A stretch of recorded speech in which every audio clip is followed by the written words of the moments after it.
Les équipes vont prendre position. À la suite de cela, il y aura également une démonstration d'aïkido. Oh, Aïkido.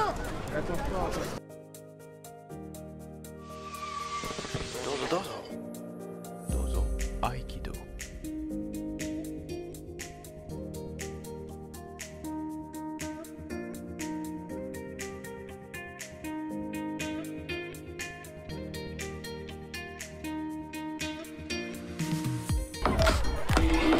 J'entends rien.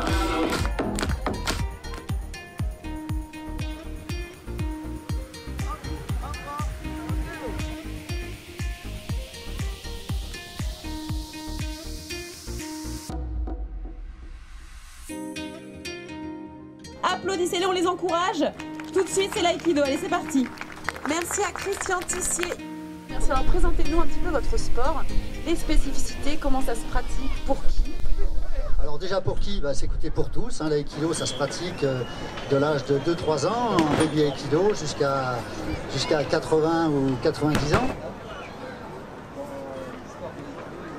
L'aïkido c'est un petit peu spécifique dans la mesure où c'est un art martial qui n'a pas de compétition. C'est un art martial, c'est-à-dire que c'est un système d'éducation qui est basé sur certains principes, en l'occurrence sur la notion d'attitude, la notion de respect.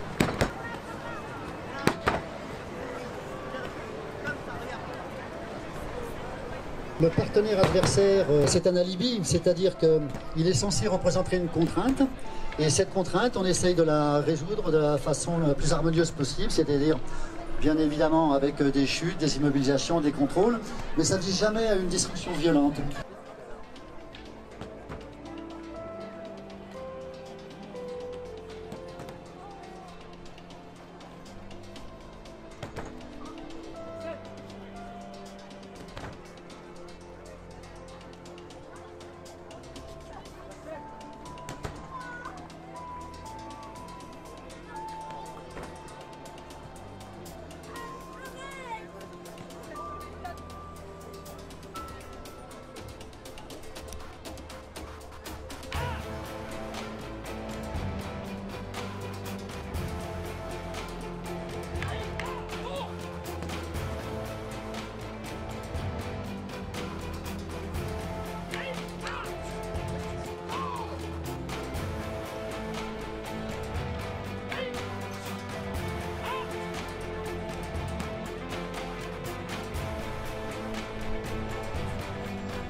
Merci beaucoup.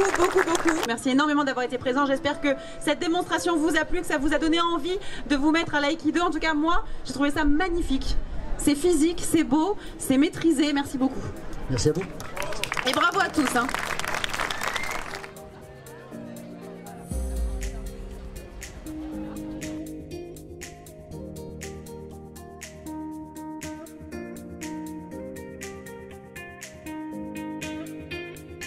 Alors aujourd'hui c'était donc la fête du sport, j'ai animé une initiation donc, après la démonstration de l'office scientifique sur la grande scène. Donc on a accueilli les gens pour venir pratiquer, essayer.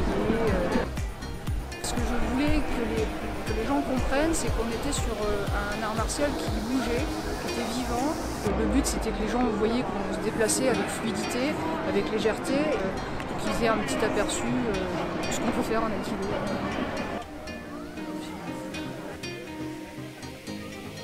Alors, ce qui peut donner envie aux gens de commencer l'aïkido, c'est qu'on n'est pas dans un rapport de force et on n'est pas dans une confrontation où il y aura forcément un gagnant et un perdant. Et je pense que dans une société qui valorise beaucoup les sports pied-point, tout le monde ne s'y retrouve pas forcément et l'aïkido peut apporter justement cette possibilité d'avoir un art martial, de retravailler dans un système éducatif et d'être finalement valorisé dans ces deux rôles, à la fois attaquant, attaquer, travailler la technique, puis avec surtout plein de partenaires différents, des grands, des gros, des vieux, des jeunes, et ça c'est surtout le plus important.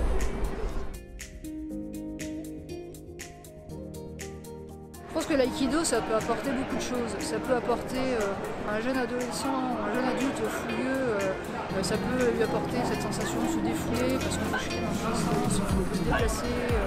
Ça peut être très athlétique l'aïkido. On voit parfois dans la démonstration, c'est aussi ça qu'on aime dans l'aïkido.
Je pense que l'aïkido a un rôle social, le fait qu'on travaille avec tout le monde, qu'on n'ait pas catégorisé les gens dans des catégories de sexe, de poids, d'élite, pas élite, voilà, on n'est pas du tout dans ces logiques-là et je pense qu'en fait tout le monde peut y trouver quelque chose. Et je pense qu'il faut respecter toutes les motivations des gens, il y a des gens qui viennent y chercher un côté philosophique, d'autres un côté plus athlétique, d'autres un côté plus gymnastique et parfois certains le rôle complètement social de l'aïkido qui est d'être tous ensemble pendant 1h30 sur un tatami 2 fois par semaine.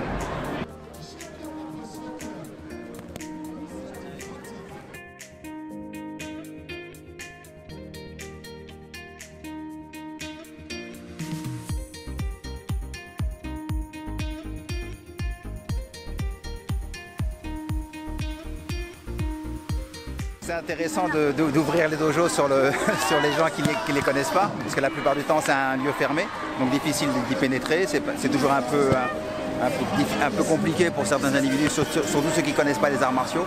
Là on a la possibilité de passer, de s'arrêter si on a envie, d'essayer si on a envie, de questionner ou pas, voilà, donc c'est beaucoup plus libre. Voilà. Merci.